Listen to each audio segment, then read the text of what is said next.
وَلَقَدْ بَعَثْنَا فِي كُلِّ أُمَّةٍ رَّسُولًا أَنِ اعْبُدُوا اللَّهَ وَاجْتَنِبُوا الطَّاغُوتَ فَمِنْهُم مَّنْ هَدَى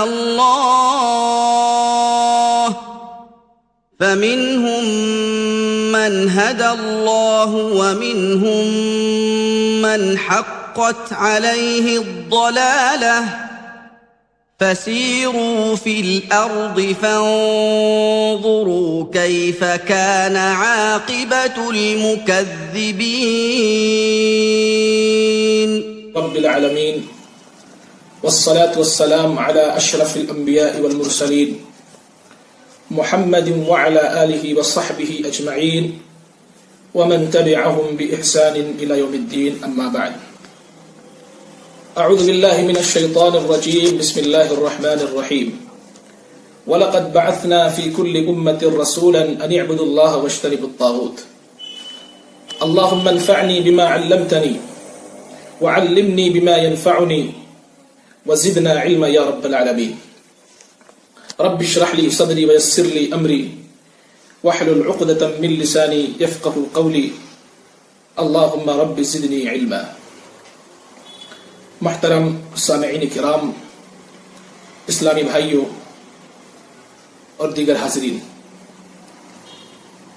سب سے پہلے ہم اللہ کی حمد و ثنا بیان کرتے ہیں کہ جس نے ہم اور آپ کو دین سیکھنے اور سکھانے کی یہ بابرکت ساعت نصیب فرمائی ہے۔ یہ پروگرام عقیدے سے متعلق رکھا گیا ہے، اس لیے چونکہ موضوع بڑا ہی اہم ہے، اس لیے آپ سے گزارش ہے کہ آپ یکسوئی کے ساتھ، دل جمعی کے ساتھ آخر تک بیٹھے رہیں۔ انشاءاللہ آپ کا کوئی بھی سیکنڈ، کوئی بھی لمحہ ضائع نہیں ہوگا۔ محترم اسلامی بھائیوں، حالات کا جب ہم نے جائزہ لیا اور اپنے ماحول کا جب ہم نے محاسبہ کیا تو ایک نتیجہ جو ہمارے سامنے کھل کر کے آیا وہ یہ کہ آج ہر طرف شرکیات، بدعت و خرافات کی آدیاں چل رہی ہیں۔ بدعت کی نئی نئی شکلیں دیکھنے کو مل رہی ہیں، شرک کے مختلف الگ الگ چور دروازے کھلتے چلے جا رہے ہیں۔ انسان نہ چاہتے ہوئے بھی بدعت و خرافات کا شکار بن رہا ہے، شرکیات میں مبتلا ہو رہا ہے۔ لہذا ایسے حالات میں اپنے آپ کو بچانا، اپنے عقیدے کی حفاظت کرنا، اپنی آخرت کی حفاظت کرنا، اپنی دنیا کی حفاظت کرنا ہمارے لیے بہت ضروری ہے۔ یہ تبھی ممکن ہے کہ جب ہم عقیدے کی صحیح تعلیم جان سکیں، عقیدے کی صحیح معلومات جب ہمارے پاس ہوگی، ہم ان عقائد، ہم ان شرکیات اور ان بدعات و خرافات سے اپنے آپ کو بچا سکیں گے۔ کیونکہ ہم یہ دیکھ رہے ہیں کہ ان شرکیات کے اندر، ان بدعات و خرافات کے اندر وہی لوگ پڑھ رہے ہیں جن کو عقیدے کا صحیح علم نہیں ہے، عقیدے کی صحیح نالج نہیں ہے، اور اپنی اس جہالت کی وجہ سے لوگ شرکیات کے اندر گرفتار ہو رہے ہیں، بدعات کے اندر گرفتار ہو رہے ہیں۔ انہی حالات کو مد نظر رکھتے ہوئے ہم نے یہ فیصلہ کیا کہ آپ کے سامنے عقیدے پر مشتمل ایک مفصل کورس لایا جائے تاکہ عقیدے کی بنیادی معلومات آپ تک پہنچائی جائیں اور تاکہ اس امت کو شرکیات سے، بدعت و خرافات سے بچایا جا سکے۔ اب سوال یہ پیدا ہوتا ہے کہ آخر عقیدے کی ہماری زندگی میں کتنی اہمیت ہے؟ عقیدے سے ہماری زندگی کا کیا رشتہ ہے؟ ہمارے وجود سے عقیدے کا کیا رشتہ ہے؟ ہماری بعثت سے عقیدے کا کیا رشتہ ہے؟ اللہ تعالیٰ سے عقیدے کا کیا رشتہ ہے؟ اخروی زندگی سے عقیدے کا کیا رشتہ ہے؟ جنت و جہنم کا عقیدے سے کیا رشتہ ہے؟ آخر کیوں اتنی ضروری ہے عقیدے کا پڑھنا ہمارے اور آپ کے لیے؟ چنانچہ آج کے اس سیشن میں آپ کے سامنے ہم بہت ساری ایسی باتیں رکھیں گے جن کو دیکھتے ہوئے، سننے کے بعد آپ خود یہ فیصلہ کریں گے کہ ہماری زندگی میں عقیدے کی اتنی اہمیت کیوں ہے۔ ابتدا میں جو ہم نے آیت کریمہ تلاوت کی کہ اللہ رب العالمین نے بیان فرمایا وَلَقَدْ بَعَثْنَا فِي كُلِّ أُمَّةٍ رَّسُولًا أَنِ اعْبُدُوا اللَّهَ وَاجْتَنِبُوا الطَّاغُوتَ۔ اللہ تعالیٰ نے اس آیت کریمہ میں یہ بیان فرمایا ہے کہ تمام انبیاء کی بعثت کا مقصد صرف یہی تھا کہ وہ دنیا والوں کو عقید توحید کی طرف بلاتے تھے، شرکیات سے لوگوں کو روکتے تھے۔ اللہ نے اس آیت کریمہ کے اندر یہ بتلایا اس سرزمین پر جتنے انبیاء آئے، جتنے پیغمبر آئے، جتنے رسول آئے، ان تمام کی دعوت کا ٹاپک، ان تمام کی دعوت کا مرکز و محور بس اتنا ہی تھا کہ وہ عقید توحید کے لیے آئے تھے، اس کی تکمیل کے لیے آئے تھے. ان کا مشن یہی تھا کہ دنیا والوں کو شرکیات سے نکالنا ہے اور عبادات کی طرف، ایک اللہ کی عبادات کی طرف بلانا ہے. چنانچہ اللہ نے چند مثالوں کے ذریعے سے قرآن کریم کے اندر ہمارے سامنے اور بھی واضح انداز میں بیان فرمایا. اللہ نے کہا وَلَقَدْ أَرْسَلْنَا نُوحًا إِلَىٰ قَوْمِهِ أَنِ اعْبُدُوا اللَّهَ. ہم نے نوح علیہ السلام کو ان کی قوم کی طرف پیغمبر بنا کر کے بھیجا اور ہم نے انہیں کی مکلف بنایا کہ اپنی قوم والوں کو عقیدہ توحید کی طرف بلائیں. اسی طریقے سے اللہ رب العالمین نے بیان فرمایا وَإِلَىٰ عَادٍ أَخَاهُمْ هُودًا قَالَ يَا قَوْمِ اعْبُدُوا اللَّهَ. قوم عاد کی طرف ہم نے ہود علیہ السلام کو پیغمبر بنا کر کے بھیجا. ہود علیہ السلام نے بھی عقیدہ توحید ہی کی دعوت اپنی قوم والوں کو دی. وَإِلَىٰ ثَمُودَ أَخَاهُمْ صَالِحًا. اللہ نے ایک اور مقام پر بیان فرمایا کہ ہم نے صالح علیہ السلام کو ان کی قوم کی طرف، ان کی ذریعہ ہے کہ جس کی وجہ سے انسان کو رب کی معرفت حاصل ہوتی ہے. کائنات کو اللہ نے کیوں پیدا فرمایا؟ اللہ کی حکمت کا پتہ چلتا ہے. یہ شمسی نظام، یہ قمری نظام، لیل و نہار کا آنا، سورج، چاند، یہ زمین یا آسمان کو اللہ نے کیوں پیدا فرمایا؟ ان تمام کی معرفت اور اللہ کی حکمت کا علم صرف صحیح عقیدے کے ذریعے سے انسان کو ہو پاتا ہے. اور اللہ رب العالمین کی معرفت بہت بڑی چیز ہے، بہت بڑی چیز ہے. کیوں؟ کیونکہ جب تک اللہ کی صحیح طور پر معرفت حاصل نہیں ہو سکتی، اللہ کی محبت ہمارے دلوں کے اندر پیدا نہیں ہو سکتی. اور جب تک اللہ کی محبت دلوں کے اندر پیدا نہیں ہو سکتی، ہم صحیح طور پر شوق کے ساتھ، دلچسپی کے ساتھ اللہ کی عبادت بھی نہیں کر سکتے. لہذا اللہ رب العالمین سے محبت کے لیے اللہ کی معرفت بہت ضروری ہے. اور اللہ کی معرفت کو حاصل کرنے کے لیے عقیدہ صحیحہ کی تعلیم حاصل کرنا ہمارے لیے بہت ضروری ہے. جو آدمی عقیدہ صحیحہ کے اندر جتنا مضبوط ہوتا ہے وہ اپنے رب سے اتنا ہی قریب ہوتا چلا جاتا ہے. وہیں پر جو آدمی عقیدے میں جتنا، اس کے عقیدے میں جتنا بگاڑ ہوتا ہے، جتنا فساد پایا جاتا ہے، وہ آدمی اپنے رب سے اتنا ہی دور ہوتا چلا جاتا ہے. لہذا اس کو دیکھتے ہوئے ہمیں چاہیے کہ ہم عقیدے کی تعلیم حاصل کریں، صحیح عقیدہ کیا ہم جانیں، تاکہ اپنے رب کے قریب سے قریب بنتے چلے جائیں اور اپنے رب کی شوق اور دلچسپی کے ساتھ عبادت کر سکیں. اسی طریقے سے عقیدہ صحیحہ کے ذریعے سے انسان اپنے ایمان کو شرک سے بچاتا ہے اور مخلوقات کی غلامی سے بچاتا ہے. جی ہاں، مخلوقات کی غلامی سے انسان اپنے آپ کو بچاتا ہے. اللہ تعالیٰ نے انسانوں کو اشرف المخلوقات بنایا. تمام مخلوقات میں سب سے افضل اللہ تعالیٰ نے انسانوں کو بنایا ہے. لیکن افسوس کے ساتھ یہ کہنا پڑتا ہے کہ عقیدے کی خرابی کی وجہ سے، عقیدے کے بارے میں علم نہ ہونے کی وجہ سے، ایک اشرف المخلوقات وہ اپنے سے کمتر مخلوقات کے سامنے سجدے کر رہا ہے، وہاں ذلیل و خوار ہو رہا ہے. پتھر کے سامنے سجدے کرتا ہے، درخت کے سامنے سجدے کرتا ہے، سورج کے سامنے سجدے کرتا ہے، چاند کے سامنے سجدے کرتا ہے. اور ان جیسی سینکڑوں ایسی مخلوقات ہیں جو انسان سے کہیں زیادہ کمتر ہیں، ان کے سامنے انسان ذلیل ہو رہا ہے، بے عزت ہو رہا ہے. اور ایسا کیوں ہے؟ کیونکہ اس کے پاس عقیدہ صحیحہ کی نعمت نہیں ہے، صحیح عقیدے کا علم اس کے پاس نہیں ہے، جس کی وجہ سے اپنے سے کمتر مخلوقات کے سامنے وہ سجدہ کر رہا ہے، جھک رہا ہے، اپنے آپ کو، اپنی عزت کو داؤں پر لگا رہا ہے، جبکہ اللہ نے اسے اشرف المخلوقات بنایا تھا. لیکن اگر انسان کے پاس صحیح عقیدہ ہو تو انسان صرف اس کے سامنے جھکے گا جس نے اس انسان کو پیدا فرمایا، یعنی اللہ رب العالمین کے سامنے، اور پھر اس کو اس ذلت کا سامنا کرنا نہیں پڑے گا. اور عقیدے صحیح نہ ہونے کی وجہ سے آج کتنی عزتیں ہیں جو نیلام ہو رہی ہیں، مزاروں کی نظر ہو جا رہی ہیں، قبروں کی نظر ہو جا رہی ہیں، مجاوروں کی نظر ہو جا رہی ہیں. کیوں؟ کیونکہ پاس عقیدہ صحیحہ کا علم نہیں ہے، جس کی وجہ سے نہ صرف زندگی برباد ہے بلکہ ان کی آخرت بھی برباد ہو رہی ہے. اس سے بھی عقیدہ صحیحہ کی اہمیت کا ہم اور آپ بخوبی اندازہ کر سکتے ہیں. اسی طریقے سے عقیدہ صحیحہ کا ایک بہت بڑا فائدہ یہ ہے کہ جس انسان کے اندر صحیح عقیدہ ہوگا اور مضبوط عقیدہ ہوگا، اس انسان کے اندر اللہ تعالیٰ کی خشیت بدرجہ اتم موجود ہوگی. اور اللہ تعالیٰ کی خشیت بہت بڑی چیز ہے، یہ اللہ کی بہت بڑی نعمت ہے جو ہر انسان کو حاصل نہیں ہوتی ہے.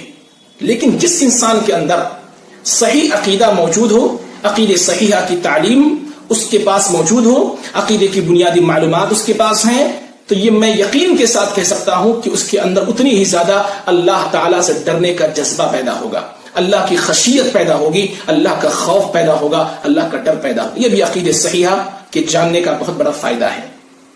اسی طریقے سے صبر ایک بہت بڑی نعمت ہے. اللہ تعالیٰ صبر ہر کس و ناکس کو عطا نہیں کرتا ہے. کچھ خاص بندے ہیں جنہیں اللہ تعالیٰ صبر کی دولت سے مالا مال فرماتا ہے، لیکن اللہ تعالیٰ کا یہ وعدہ ہے کہ جو عقیدے میں پختہ ہو جائے، عقیدے صحیحہ کا عامل ہو جائے، وہ صبر کی دولت سے مالا مال ہو جاتا ہے۔ ایک واقعہ نقل کروں گا اس موقع پر، خنسہ رضی اللہ تعالی عنہا، کہ دیکھیں کیسے ایمان لانے کے بعد اور عقیدے صحیحہ کے حاصل ہونے کے بعد، صحیح عقیدہ پا لینے کے بعد انسان کے اندر صبر کا مادہ کیسے پیدا ہو جاتا ہے۔ ایک مثال کے ذریعے سے میں یہ بات واضح کرنا چاہوں گا۔ خنسہ رضی اللہ تعالی عنہا ایک اللہ کے نبی کی صحابیہ ہیں، کیا زمانے جاہلیت کا واقعہ ہے۔ اس موقع پر ان کے بھائی کا انتقال ہو جاتا ہے۔ جب تک انہوں نے عقیدہ صحیحہ کو اپنایا نہیں تھا، یہ مومنہ نہیں تھی، صحابیہ نہیں تھی، بھائی کے انتقال پر یہ صبر نہ کر سکی، نوحہ کی مجلس قائم کی، ماتم کی مجلس منعقد کی اور اپنے گریبان کو چاک کیا اور چیخ چیخ کر کے، دہاڑے مار مار کر کے روتی تھی، لوگوں کو اکٹھا کرتی تھی۔ لیکن یہی خنسہ جب اسلام قبول کر لیتی ہے، مومن بن جاتی ہیں، صحیح عقیدہ سمجھ جاتی ہیں اور توحید پر ایمان لے آتی ہیں، تو پھر یہ واقعہ بھی سماعت فرمائیں کہ ایک غزوے میں ان کے 3 بیٹے اور ایک شوہر کا انتقال ہو گیا۔ جب انہیں خبر دی گئی کہ اے خنسہ، تمہارے اولاد شہید کر دی گئی، تمہارا شوہر بھی شہید کر دیا گیا، تو خنسہ کا جواب سنیے، یہ عقیدہ صحیحہ کی برکت تھی۔ خنسہ رضی اللہ تعالی عنہ کہتی ہیں کہ اللہ رب العالمین کا بہت بڑا فضل ہے کہ اس نے شہداء بیٹوں کے لیے مجھ جیسی ماں کا انتخاب کیا۔ یہ اللہ کا بہت بڑا فضل ہے کہ کل قیامت کے دن اللہ تعالیٰ مجھے فلاں شہید کی بیوی اور فلاں شہید کی ماں کہہ کر کے پکارے گا۔ یہ جذبہ، یہ صبر کا مادہ کہاں سے پیدا ہوا؟ اسی عقیدہ صحیحہ کی برکت تھی۔ اور میں اور کھول کر کے بیان کرتا چلوں کہ عقیدہ صحیحہ کی برکت کی وجہ سے انسان کی زندگی میں صبر کرنے کا مادہ پیدا ہو جاتا ہے۔ اور صبر کتنی بڑی نعمت ہے، اس صبر کے اندر انسان کی بلندی پنہا ہے، انسان دنیا کے اندر بھی کامیاب ہوتا ہے اور آخرت میں بھی اللہ نے کامیابی کا وعدہ کیا ہے۔ اگر ہم ماحول کا جائزہ لیں، جو آج خودکشی کے مختلف طریقے اور خودکشی کے مختلف واقعات منظر عام پر دیکھنے کو آ رہے ہیں، اخبارات کی سرخیوں میں سینکڑوں حادثات ایسے ملتے ہیں کہ جن کے پیچھے خودکشی کی وجہ سے لوگ اپنے آپ کو ہلاک و برباد کر رہے ہیں۔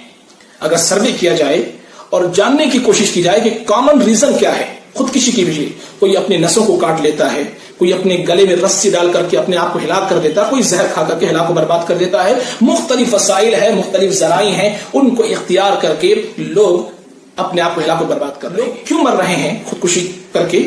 اس وجہ سے کہ وہ نا امید ہو چکے ہیں، ان کی امیدوں کی دنیا ختم ہو چکی ہے، انہیں کسی سے کوئی امید رہی نہیں، وہ مایوس ہو چکے ہیں، امید کا سفر ان کا ختم ہو چکا ہے۔ جب زندگی جب نا امید ہو جاتے ہیں، زندگی میں مایوس ہو جاتے ہیں، تو بس ایک ہی راستہ بچتا ہے کہ جب زندگی میں کوئی ہمارا ساتھ نبھانے والا ہی نہیں، کسی سے کوئی غرض ہی نہیں، کسی سے کوئی امید ہی نہیں، کسی سے ہم کیا لو لگائیں، اور پھر بالآخر نتیجہ یہ نکلتا ہے کہ پھر اپنے جان کو وہ ختم کر دیتے ہیں۔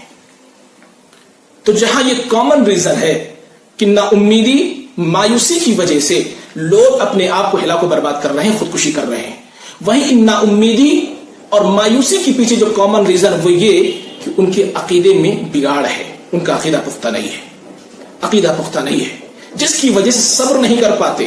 اگر ان کے پاس عقیدہ صحیحہ کی دولت ہوتی تو وہ رب کی رحمت سے کبھی مایوس نہیں ہوتے، اگر ان کے پاس عقیدہ صحیحہ کی دولت ہوتی تو رب کی رحمت سے کبھی نا امید نہیں ہوتے، پھر خودکشی کرنے کی نوبت ہی نہیں آتی، کیونکہ ان کو یہ احساس ہوتا کہ ہماری زندگی، ہماری روزی سب اللہ کے ہاتھ میں ہے، اللہ اگر چاہے گا تو دے گا، اور نہیں چاہے گا تو نہیں دے گا، ہمارا کام ہے محنت کرنا، کوشش کرنا، اجتہاد کرنا، اللہ تعالیٰ سے ہم امید کرتے ہیں کہ اللہ تعالیٰ ہماری زندگی میں خوشیاں ضرور لائے گا۔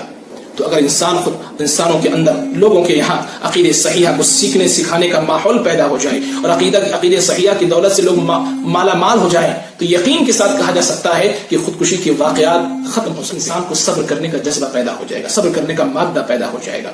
اور آج جو کچھ ہو رہا ہے خودکشی کے نام پر، اپنے آپ کو تباہ و برباد کرنے کے نام پر، یہ سب کے سب ان کے پیچھے کوئی اور اہم وجہ نہیں، بس یہی وجہ ہے کہ انسان کے پاس اللہ پر بھروسہ، اعتماد اور یقین نہیں رہا، اور اللہ پر اعتماد نہ ہونے کی وجہ سے، یقین نہ ہونے کی وجہ سے انسان صبر نہیں کر پاتا۔ اسی طریقے سے عقیدہ صحیحہ کی اہمیت میں یہ بھی دیکھا جا سکتا ہے، اگر آپ کے پاس صحیح عقیدے کا علم ہے تو آپ شبہات سے اپنے آپ کو بچا سکتے ہیں۔ شبہات ان امور کو کہا جاتا ہے جن امور کے بارے میں آپ فیصلہ نہیں کر پاتے یہ حق ہے کہ باطل ہے، لیکن بسا اوقات ایسا ہوتا ہے فیصلہ نہیں کر پاتے، پھر اس کے اندر آپ واقع ہو جاتے ہیں تو آپ کو بہت دور نکل چکے ہوتے ہیں، آپ کو یہ احساس ہوتا ہے میں تو بدعت میں پڑ گیا، میں تو شرک میں پڑ گیا، لیکن اگر آپ کے پاس صحیح عقیدے کا علم ہے تو ان شبہات سے بھی آپ اپنے آپ کو بچا سکتے ہیں. جن کے بارے میں صحیح اور حق ہونے کا، صحیح اور باطل ہونے کا علم نہیں ہے، لیکن عقیدہ آپ کا مضبوط ہے، تو انشاءاللہ آپ شبہات سے بھی اپنے آپ کو بچا سکتے ہیں. آج کے زمانے میں مختلف نظریات، مختلف افکار، مختلف مذاہب کے ماننے والے اپنی اپنی تھنکنگ، اپنے اپنے نظریات کو لوگوں کے سامنے بیان کر رہے ہیں. ایسے حالات میں اگر آپ کے پاس صحیح عقیدے کا علم نہیں ہے تو عین ممکن ہے کہ آپ کسی بدعت میں، کسی فکر کے شکار ہو جائیں اور آپ کو بعد میں پتہ چلے میں تو گمراہ ہو گیا، صحیح راستے سے میں بھٹک گیا. اس لیے بھی صحیح عقیدے کا علم حاصل کرنا ہمارے لیے بہت ضروری ہے. اسی طریقے سے ایک بہت بڑی بات، ایک کی قبولیت کا دار و مدار یہی عقیدے صحیحہ ہے. آپ نے زندگی میں، اس کو مثالوں کے ذریعے سے اور بھی واضح کرنا چاہوں گا، آپ نے زندگی میں بڑے کام کیے، نمازیں خوب پڑھی، روزے بھی رکھے، صدقات و خیرات بھی کیے، زکات بھی دیے، روزے بھی، حج بھی کیے، عمرے بھی کیے، بہت سارے عبادات، بلکہ نیکیوں کا پہاڑ انبار جمع ہو گیا آپ کے پاس، لیکن آپ کا عقیدہ خراب ہے، شرک میں ملوث ہے، بدعت و گمراہی میں پڑے ہوئے ہیں، تو ان پہاڑ جیسے ثواب کا آپ کو کچھ بھی فائدہ نہیں ہوگا، کچھ بھی فائدہ نہیں ہوگا. آپ نے فرائض کے ساتھ ساتھ نفلی سنن، نفلی عبادات بھی کیے، نفلی روزے رکھے، نفلی نمازیں بھی پڑھی، اور بھی جو بھی عبادات کے قبیل سے چیزیں ہو سکتی ہیں، نیکی کی قبیل سے چیزیں ہو سکتی ہیں، آپ نے سب کچھ انجام دیا، لیکن آپ کا عقیدہ صحیح نہیں ہے، آپ کے عقیدے میں بگاڑ ہے، آپ کا عقیدہ بگڑا ہوا ہے، آپ گمراہی کے شکار ہیں، شرک میں پڑے ہوئے ہیں، تو اللہ تعالیٰ ان تمام عبادات کو آپ کو ذرہ برابر فائدہ نہیں دے گا، ذرہ برابر بھی فائدہ نہیں ملے گا آپ کو. اللہ رب العالمین نے نبی کریم صلی اللہ علیہ وسلم سے خطاب فرمایا، لئن اشرکت لیحبطن عملک ولتکونن من الخاسرین. اے محمد، آپ بھی، محمد صلی اللہ علیہ وسلم مقدس ہستی ہیں، اس کے باوجود اللہ تعالیٰ نے آپ سے کیا کہا، اے محمد اگر آپ بھی شرک میں ملوث ہو گئے، شرک میں گرفتار ہو گئے، تو ایسی صورت میں آپ کے بھی اعمال ضائع برباد کر دیے جائیں گے. آپ کو جو کچھ آپ کر رہے ہیں عبادتیں، ان کا کوئی بھی فائدہ آپ کو نہیں دیا جائے گا. تو یہ بہت بڑی محرومی کی بات ہے. انسان یہاں محنت کرے، نمازوں میں اپنا وقت صرف کرے، انسان یہاں محنت کرے، بھوکا رہ کر کے وہ روزہ رکھے، لوگوں کے اللہ کے راستے میں خرچ کرے، اور پھر اس کو فائدہ نہ ملے، یہ تو بڑی بدنصیبی اور محرومی کی بات ہے. لہذا ان تمام اعمال سے پہلے انسان کے لیے ضروری یہ ہے کہ اپنے عقیدے کو صحیح کرے. عقیدہ اگر صحیح ہے تو انشاءاللہ آپ جو عمل کریں گے اس کا ثواب آپ کو ملے گا. لہذا اس ناحیے سے بھی عقیدے کی اہمیت کو دیکھا جا سکتا ہے. اسی طریقے سے ایک اور اہم چیز، تعلم العقیدہ فرض عین. عقیدے کا سیکھنا ہر مسلمان کے لیے فرض عین ہے. جو عقیدے کی بنیادی معلومات ہیں، بنیادی چیزیں جن کے بغیر کوئی بھی انسان اپنے عقیدے کو درست نہیں رہ سکتا ہے، لہذا عقیدے کو سیکھنا ہر مسلمان کے اوپر فرض عین ہے. یہ میں اصطلاح سمجھاتا چلوں. شریعت کے اندر دو اصطلاح پائے جاتے ہیں، ایک فرض عین، ایک فرض کفایہ. فرض کفایہ کا مطلب یہ ہے وہ فرض جس کو کچھ لوگ اگر ادا کر لے جائیں تو بقیہ کی طرف سے بھی وہ ادا مانا جاتا ہے. مثال کے طور پر کسی علاقے میں کسی آدمی کی موت ہو جاتی ہے، علاقے کے کچھ لوگ اس کی جنازے میں شرکت کر کے نماز مکمل کر لیتے ہیں اور بقیہ لوگ نہیں جاتے ہیں، تو کچھ لوگوں کے پڑھنے کی وجہ سے بقیہ کی طرف سے وہ ادا مانا جائے گا. اسے فرض کفایہ کہتے ہیں. فرض عین کہتے ہیں کہ ہر انسان کو کرنا واجب. مثلا 5 وقتہ نماز، 5 وقتہ صلوات ہیں، ہر مسلمان کے اوپر پڑھنا واجب اور ضروری ہے. ایسا نہیں کہ کچھ لوگ پڑھ لیں تو بقیہ کی طرف سے ادا مانا جائے، ایسا نہیں. تو فرض عین کا مطلب یہ ہوتا ہے ہر آدمی کو اس کو سیکھنا ضروری ہوتا ہے، ہر آدمی کو اس کے بارے میں جاننا. نبی صلی اللہ علیہ وسلم نے بیان فرمایا کہ بنی الاسلام علی 5. اسلام کی بنیاد 5 باتوں پر رکھی گئی ہے. ان میں سے ایک اہم رکن جس پر اسلام کی عمارت کھڑی ہے وہ ہے نماز. نماز ایک اہم رکن ہے. نماز کے اندر کمی واقع ہونے کی وجہ سے انسان کے ایمان پر فرق پڑتا ہے. لیکن وہیں پر عقیدے کے اندر کمی واقع ہونے کی وجہ سے انسان کے ایمان پر فرق نہیں پڑتا، بلکہ اس کا ایمان ہی اس سے جدا ہو جاتا ہے. اس ناحیے سے بھی عقیدے کی اہمیت کو دیکھا جا سکتا ہے. اسی طریقے سے کہا جاتا ہے شرف الموضوع بشرف موضوعه. کسی موضوع کی اہمیت کو دیکھنا ہو تو اس موضوع کے تعلق کو دیکھنا ضروری ہے. کسی موضوع کی اہمیت، اس کا معیار مقرر کرنا ہو کہ اس ٹاپک کی کتنی اہمیت ہے. ہر آدمی اس کے جس سلسلے میں وہ ڈسکس کرتا ہے وہ موضوع، اس ٹاپک کو دیکھ کر کے ہی اس موضوع کی اہمیت مقرر کرتا ہے. اگر ہم عقیدے کی بات کریں تو یہ عقیدہ براہ راست اللہ رب العالمین کی ذات سے گفتگو کرتا ہے، اللہ کی معرفت سے گفتگو کرتا ہے، اللہ کے وجود سے گفتگو کرتا ہے. اللہ رب العالمین کی الوہیت سے گفتگو کرتا ہے، اللہ کے اسماء و صفات کے حوالے سے گفتگو کرتا ہے، اللہ رب العالمین کی ربوبیت کے سلسلے میں گفتگو کرتا ہے، یہ کائناتی نظام کے بارے میں گفتگو کرتا ہے، اللہ نے سورج کو کیوں بنایا اس کے بارے میں گفتگو کرتا ہے، اللہ نے چاند کو کیوں بنایا اس کے بارے میں گفتگو کرتا ہے، اللہ رب العالمین نے یہ جو کائناتی نظام پھیلا رکھے ہیں کیوں پھیلا رکھا ہے، ان اہم موضوعات کے بارے میں یہ عقیدہ گفتگو کرتا ہے۔ لہذا اللہ کی ذات سے جب اس کا تعلق ہے تو اس موضوع کی اہمیت کا ہم اندازہ بھی نہیں کر سکتے ہیں۔ اسی طریقے سے عقیدے صحیح اگر آپ کے پاس ہے اور اعمال کی کمی ہے تو بھی اللہ رب العالمین کبھی نہ کبھی آپ کو جنت میں داخلہ ضرور عطا فرمائے گا۔ یہ بہت بڑا فائدہ ہے۔ آپ نے زندگی میں کوئی اچھا عمل نہیں کیا، کوئی نیکی نہیں کی، بڑے بڑے کبائر کیے، بڑے بڑے گناہ آپ نے انجام دیے، کل جب اللہ رب العالمین محاسبہ کرے گا اور حساب و کتاب لے کر کے دیکھے گا کہ آپ کے پاس کوئی نیکی ہی نہیں، لیکن آپ کا عقیدہ درست رہا، آپ کے عقیدے میں کہیں کبھی بگاڑ پیدا نہیں ہوا، آپ کا عقیدہ بالکل صحیح رہا، تو اللہ رب العالمین اگر چاہے تو معاف فرما دے۔ لیکن اگر جہنم میں ڈالے گا بھی تو کچھ لمحوں کے لیے، ہمیشگی کے لیے کم از کم نہیں ڈالے گا۔ لیکن اگر آپ نے زندگی بھر عبادات جمع کیے، آپ کے پاس صحیح عقیدہ نہیں رہا تو اللہ تعالی ہمیشگی کے لیے جہنم کے اندر ڈال دے گا۔ تو یہ عقیدے صحیحہ کا ہونا یہ آپ کو جہنم میں ہمیشگی کی زندگی سے بچاتا ہے۔ آپ ہمیشہ کبھی بھی جہنم میں نہیں رہیں گے، کبھی نہ کبھی جنت میں انشاءاللہ آپ کو داخلہ ملے گا۔ یہ عقیدے صحیحہ کی برکت ہے۔ اسی طریقے سے احادیث اور قرآنی آیات سے پتہ چلتا ہے کہ ہر انسان کی زندگی کا آغاز عقیدے صحیحہ ہونا چاہیے اور زندگی کا اختتام بھی عقیدے صحیحہ ہونا چاہیے۔ چنانچہ اللہ کے نبی صلی اللہ علیہ وسلم جب قاصدوں کو بھیجتے تھے دعوت دین کے لیے، دعوت توحید کے لیے، دعوت عقیدہ کے لیے، تو آپ سب سے پہلے اسی بات کی وصیت کرتے تھے ان سے یہ کہنا کہ وہ اپنی زندگی کی شروعات شہادت اللہ الہ الا اللہ سے کرے، یعنی عقیدے توحید سے کرے، عقیدے صحیحہ سے کرے۔ چنانچہ معاذ بن جبل رضی اللہ تعالی عنہ کو جب آپ صلی اللہ علیہ وسلم نے یمن کی طرف بھیجا تو آپ صلی اللہ علیہ وسلم نے کہا اول ما تدعو الیہ شہادت اللہ الہ الا اللہ، اے معاذ پہلی دعوت جس کی طرف تم لوگوں کو بلاؤ گے وہ یہی عقیدے توحید ہی ہونی چاہیے۔ تو عقیدے توحید ہر انسان کی زندگی کا آغاز ہونا چاہیے اور ہر انسان کی زندگی کا اختتام بھی ہونا چاہیے، تبھی جا کر کے نجات ممکن ہے۔ بصورت دیگر نجات کے لیے انسان سوچے بھی نہیں۔ اگر انسان کی زندگی کا آغاز عقیدے صحیحہ سے ہو رہا ہے لیکن اختتام شرک پر ہو رہا ہے تو پھر اس کے آغاز سے کوئی فائدہ نہیں۔ لہذا انسان کی کامیابی کے لیے ضروری ہے کہ آغاز بھی عقیدے صحیحہ سے ہو اور اختتام بھی عقیدے صحیحہ سے ہو۔ نبی کریم صلی اللہ علیہ وسلم نے بیان فرمایا من کان آخر کلامہ لا الہ الا اللہ نجا، جس آدمی کا اختتام کلمہ لا الہ الا اللہ پر ہوتا ہے یعنی عقیدے صحیحہ پر ہوتا ہے تو اس آدمی کی نجات پانے میں کوئی بھی شک نہیں کیا جا سکتا ہے۔ تو اس ناحیے سے بھی عقیدے کی اہمیت کو دیکھا جا سکتا ہے۔ اور ایک آخری بات کہہ کر کے میں اپنی بات ختم کرتا ہوں، ایک بہت ہی اہم نقطہ جو ہماری زندگی سے بڑا ہی گہرا ربط رکھتا ہے وہ یہ، اگر آپ کے پاس عقیدے صحیحہ کی نعمت ہے، عقیدے صحیحہ کی معلومات آپ کے پاس اکٹھا ہے تو آپ کی زندگی میں سکون ہوگا، آپ کی زندگی میں بخش آپ زندگی بسر کر رہے ہوں گے۔ یہ عقیدے صحیحہ کی برکت ہے۔ آپ محاسبہ کر سکتے ہیں، جائزہ لے سکتے ہیں ان لوگوں کے ہاں جن کے ہاں عقائد میں بگاڑ پایا جاتا ہے، وہ دھاگوں پر بھروسہ کر کے اپنے آپ کو بے چین رکھتے ہیں، راستے سے بلی گزر جائے تو اس کو منحوس سمجھتے ہیں اور بے قرار رہتے ہیں، سکون ان کی زندگی سے بالکل ختم ہو چکی ہوتی ہے کیونکہ ان کا اعتقاد، ان کا عقیدہ بالکل خراب ہو چکا ہوتا ہے۔ ان کے پاس صحیح عقیدے کا نہ تو علم ہوتا ہے اور نہ ہی صحیح عقیدے میں پختگی ہوتی ہے۔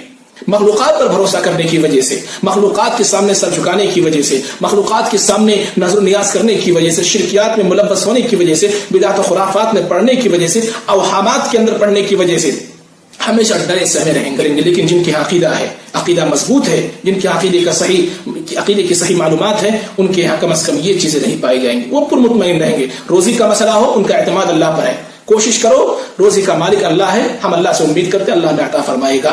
اولاد کا مسئلہ ہے، ہمیں کسی درگاہ پر جانے کی ضرورت نہیں کیونکہ ہمارا عقیدہ مضبوط ہے، ہمارا عقیدہ مضبوط ہے، اللہ رب العالمین ہی اولاد دینے والا ہے، عقیدہ صحیح ہے تو ہم بالکل مطمئن ہیں، کوشش کریں اور اطمینان بخش زندگی بسر کریں۔ تو یہ وہ باتیں تھیں جن باتوں کو سن کر کے ہر آدمی اپنے طور پر فیصلہ لے سکتا ہے، اپنے طور پر ہر آدمی یہ فیصلہ لے سکتا ہے کہ اس کی زندگی میں عقیدے کی کتنی بڑی ہے، اس کی بعثت سے عقیدے کا کیا تعلق ہے، اس کے رب سے عقیدے کا کیا رشتہ ہے، اس کے جنت و جہنم میں جانے سے عقیدے کا کیا رشتہ ہے۔ اور ان تمام باتوں پر غور کرنے کے بعد ہر آدمی جسے اللہ نے عقل و شعور سے نوازا ہے وہ اپنے بارے میں یہ فیصلہ لے سکتا ہے کہ اسے عقیدے کی تعلیم لینی چاہیے کہ نہیں چاہیے، اسے عقیدے کا علم حاصل کرنا چاہیے کہ نہیں چاہیے. ہر آدمی اس سلسلے میں فیصلہ کر سکتا ہے. اللہ رب العالمین سے دعا ہے کہ پروردگار عالم ہم تمام لوگوں کو عقیدے صحیحہ کا حامل بنائے. اللہ تعالی ہمیں عقیدے کے حوالے سے تعلیمات کو حاصل کرنے اور عقیدے کی بنیادی معلومات کو اپنے اندر جمع کر کے اس پر عمل کرنے کی توفیق عطا فرمائے. رب العالمین ہم جب مریں کتاب و سنت پر، جب تک ہم زندہ رہیں کتاب و سنت پر باقی رہیں، جب ہمارا خاتمہ ہو تو ایمان بالخیر پر ہو. صلی اللہ علی خیر خلق محمد وعلی آلہ وصحبہ اجمعین برحمتک یا ارحم الراحمین. السلام علیکم ورحمۃ اللہ وبرکاتہ.